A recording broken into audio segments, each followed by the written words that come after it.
Vous avez paramétré votre jeu de couleurs, vous allez pouvoir maintenant choisir l'arrière-plan que vous appliquerez par défaut à l'ensemble de vos diapositives.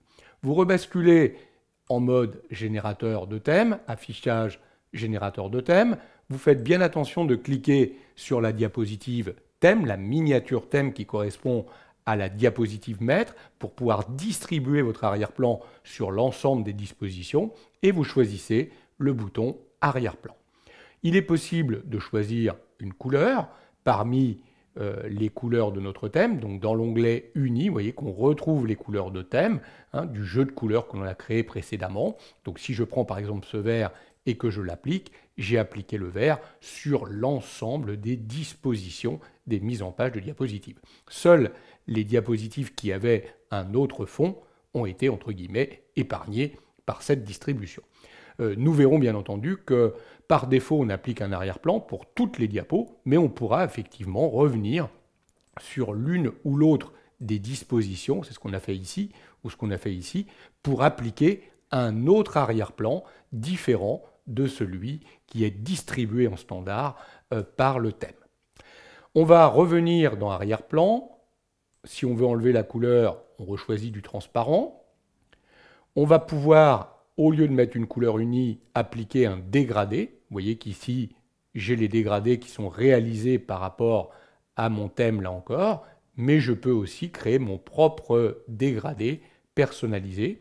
Il me suffit d'indiquer si je veux créer un dégradé linéaire ou radial, qui va partir d'un cercle, du centre, pourquoi pas, ou en haut à gauche, et on va pouvoir choisir une couleur à partir de laquelle on va définir un dégradé. Une couleur, puis pourquoi pas ici, une autre couleur, qui serait par exemple plus foncée. Donc on passe d'un vert clair à un vert foncé, en passant par un dégradé radial. On pourrait encore ajouter un point de dégradé, regardez un troisième.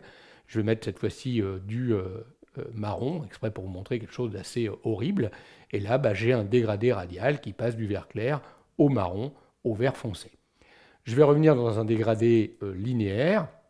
Je vais supprimer ce point, je clique dessus et je le supprime.